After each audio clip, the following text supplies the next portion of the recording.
தமிழ் சினிமாவின் முன்னணி நடிகரான தளபதி விஜய் கடந்த பிப்ரவரி மாதம் தமிழக வெற்றி கழகம் என்ற கட்சியை தொடங்கினார். தொடர்ந்து பல்வேறு அரசியல் நிகழ்வுகளிலும் ஈடுபட்டு வருகிறார். 2026 ஆண்டு சட்டமன்ற தேர்தல் தான் தாவேக கட்சியின் இலக்காக கொண்டு ஒவ்வொரு அடியையும் மிக கவனமுடனும் பொறுமையாகவும் தளபதி விஜய் எடுத்து வருகிறார். அவ்வப்போது கட்சியின் பொறுப்புகளில் நிர்வாகிகளை நியமித்தும் வருகிறார். இதனிடையே அக்கட்சியின் பொதுச் செயலாளர் புசி ஆனந்த் வெளியிட்ட அறிக்கையின்படி தமிழக வெற்றி கழகத்தின் தலைவர் தளபதி விஜய் அறிவுறுத்தலின்படி பட்னியில்லா உலகத்தை ஏற்படுத்த வேண்டும், அனைவருக்கும் உணவு கிடைத்திட வேண்டும் என்பதை வலியுறுத்தி உலக பட்னி தினமான வருகிற 28 அன்று தமிழ்நாடு முழுவதும் அனைத்து சட்டமன்ற தொகுதிகளிலும் பொதுமக்களுக்கு அன்னதானம் வழங்குவதற்கான ஏற்பாடுகளை செய்ய வேண்டும். மாவட்ட, அணி, நகரம், ஒன்றியம் கிளை மற்றும் சட்டமன்ற தொகுதி நிர்வாகிகள் உள்ளிட்ட அனைவரும் உரிய தேர்தல் வழிகாட்டும் விதிமுறைகளை பின்பற்றி பொதுமக்களுக்கு அன்னதானம் வழங்கி மக்கள் நலப்பணியில் ஈடுபடுமாறு அன்புடன் கேட்டுக்கொள்கிறேன் என தெரிவிக்கப்பட்டுள்ளது.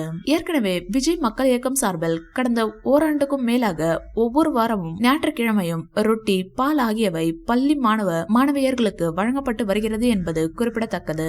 அரசியலுக்கு வருவதாக அறிவித்துள்ள தளபதி விஜய் தற்போது the greatest of all time என்ற திரைப்படத்தில் நடித்து வருகிறார். வெங்கட் பிரபு இயக்கியுள்ள இப்படம் செப்டம்பர் 5ஆம் தேதி ரிலீஸ் ஆகும் என அறிவிக்கப்பட்டுள்ளது.